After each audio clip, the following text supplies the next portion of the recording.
Back here on Scorecard, BMW Championship this week. Excited to see Bellerive once again. Last time we got a chance to see it was that great 2018 PGA Championship. Man, Patrick, if you remember, that was Koepka wins, Tiger makes the run, Adam Scott had the two putters in the bag.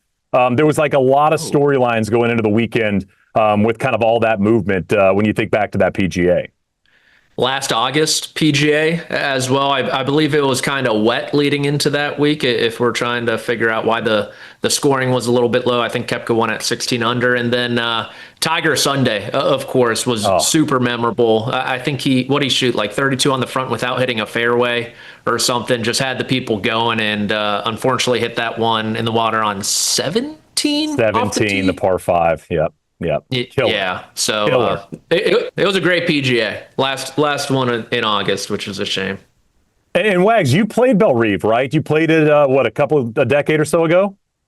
Yeah, 2008, almost 2 decades ago, BMW Championship. It was my first BMW. I remember my wife was there. We stayed downtown, had a great week. Camila Villegas kind of ran away with it. I remember 16, 17 vividly, but a lot of the rest of the golf course is a little fuzzy to me. I know it's a classic Robert Trent Jones, opened in 1959. Gary Player, interestingly, completed the career Grand Slam there in the U.S. Open, I think 65. So tons of history. I remember the locker room, the clubhouse being old school and spectacular, very deep bunkers, very long golf course. So when you start thinking about who's got a chance to win this week, I think it's going to be a power hitter.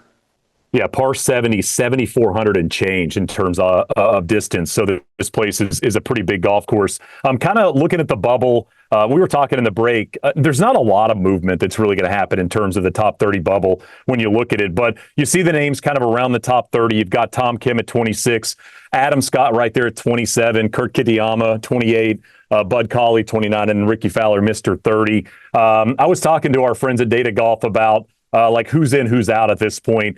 They said basically 21 guys are locked in, another 5 guys, 95% chance of moving on to East Lake. So it's really the last 2-3 names on the list. And then you go to 31 and beyond, Gary Woodland and company there. Obviously, Gary Woodland, kind of the story of the year with that victory earlier and everything he's gone through the last couple of years. Obviously, people rooting hard for Gary Woodland to make that move. I'd love to see Jake Knapp make a move as well with the injuries and the battle he's been facing this season. But those are the names, guys, in terms of those trying to play their way into that top 30 and those hoping to kind of cling to the spot and make it to East Lake. Is there anybody on that list that you feel like has an opportunity, the way they're playing right now, Patrick, to move in to that top 30?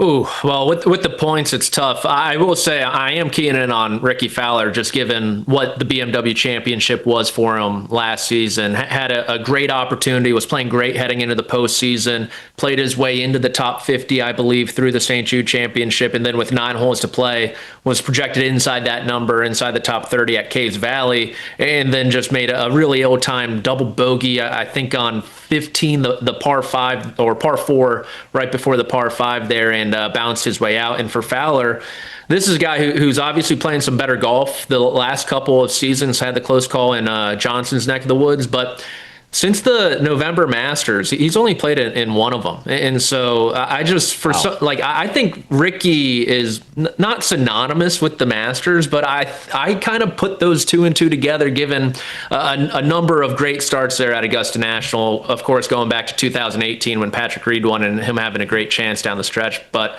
I'm looking at Ricky to make his way back to the Tour Championship.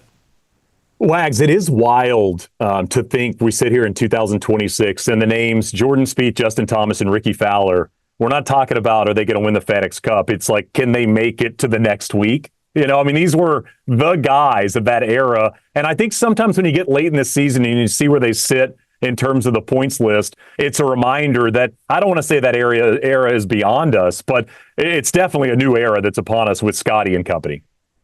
Well, I mean, it's tough to say that at 33 years old, JT and Jordan Spieth, like they should be entering the primes of their careers, but they were so good, so young. Ricky Fowler, a little bit older, but I'm looking at a guy, Jake Knapp. He's sitting there just outside the bubble. This is a young player. This is the kind of player that's replacing those guys, ones that have massive length off the tee, touch around the greens. And Jake Knapp, if it weren't for that nagging thumb injury earlier in the year, I think he would be well inside the top 30. Good news, he had a nice week in Memphis last week. I see Jake Knapp potentially being one of those guys outside the top 30 coming in and taking a spot away. Yeah, I mean, he's somebody that I'm focusing on as well. I mean, you think about sitting 35th on the points list, Wags, you feel like you probably have to win or finish second. I mean, in terms of where the points sit. If you're a guy like Jake Knapp, it's going to need something very special over the weekend. I mean, even talking to a guy like Matt McCarty, who was talking about, I'm at 50, I got to win the golf tournament. I mean, there is so much pressure if you're hanging around that number to not just go out and put together 4 good rounds, but to really make that push near the top of the leaderboard. I mean, that's what it's going to take in terms of movement. I mean, I think Knapp's more in like the top. I think he needs a top 5. That's not that far off of what you said, but I think Jake at 35, he definitely needs a great week. I mean, we heard Jordan Spieth talk about it being a tall task. I mean, you're talking about the 50 best players on the PGA Tour this year, so going out and finishing top 5 is no easy task. But I think Jake's up to it, especially on a golf course like Bellerive, where he is going to be able to hit his driver and sort of take advantage of this golf course. Patrick, as kind of a golf viewer in these playoffs, how much do you lean into the guys trying to move in and out versus the guys trying to win the golf tournament? Because it felt like on Sunday you have the Scottie story, and then you get to the back 9, it was over. But it felt like the Jordan Spieth story stood right next to Scottie in terms of the interest. Do you pay as much attention to that, maybe going into the weekend, as you do who's trying to win the golf tournament? I think this past Sunday was kind of the perfect storm where you had Scheffler take the oxygen out of this tournament with just some exquisite play, but then it was brought back in because Spieth was doing whatever he was doing on that back 9, trying to get into the house and make the postseason. You add in Keith Mitchell, too, trying to make par on 18 after almost hitting it into the water there. And so I think it's just tough with what they've done with points, where there's just zero volatility. We were talking about it in the break where Sung Jae was the only player to get in, and it's just like they're down to, what, 750 to the winner now, and that used to be 2,000 to the winner. And so it's tough to kind of care more about that movement when there really isn't all that much movement going on in the FedEx Cup standings. Yeah, I mean, there's going to be changes, obviously. I mean, we know that's coming, right? I mean, it doesn't like we need to reinvent the wheel with the FedEx Cup playoffs right now, because they're going to change what this looks like over the next couple of years. But I think when you think about volatility in the playoffs, it would be good if there were 10 or 15 names that with a great week could bump out some of those players that have had solid seasons to this point. And I mean, I think something that I've looked at is if it's a season-long race to this point, there are players that are vying for movement. You think about Jordan Spieth last week, who've had okay years, but they're not great. And I think so much of the time we say, well, you don't want to hurt or hinder a guy that's had a good year once you get to the playoffs. But those hanging around top 50 haven't had great years. They've had okay years, but they haven't been great years, Wags. And I just feel like when the playoffs start, a level of reset would help make this a little bit more interesting.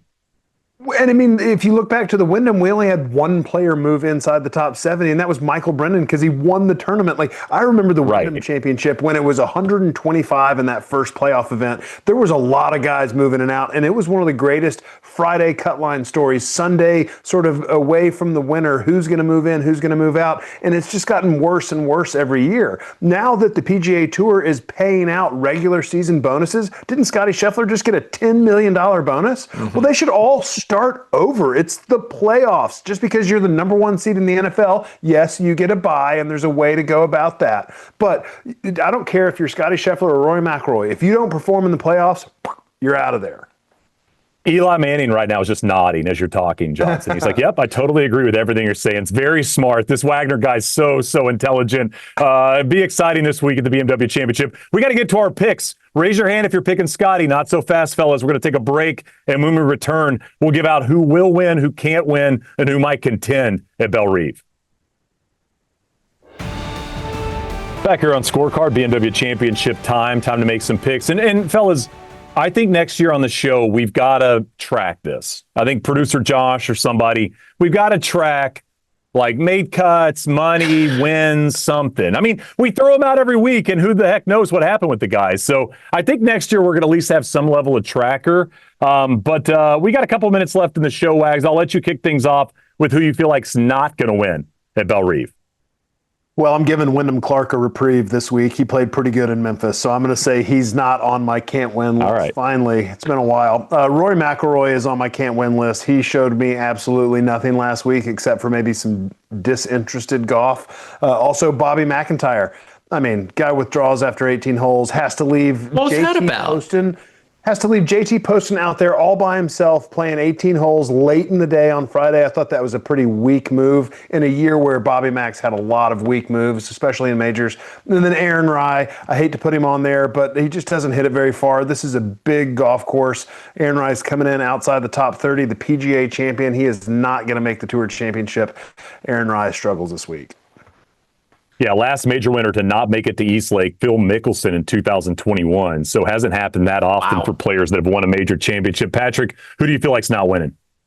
I co-sign the Bobby McIntyre move by Wags. I don't know what's going on right now, but we need to kind of regather and focus our efforts on figuring out on the golf course. Just some nicer etiquette, I think, out of Bobby Mack. But I'm going with kind of the best players who have not won so far this season are not going to win. Maybe it'll help them out. Maybe it won't. But Ludwig Oberg, even though he's coming off a great start there at the St. Jude Championship, drove the ball great. His best driving performance of the year, actually. Tommy Fleetwood is not going to win. And then Sam Burns, speaking about driving, didn't think he drove it all too great there at St. Jude. I think you're going to have to this weekend. Unfortunately, three guys who have played great and I think are going to go through the season without a win.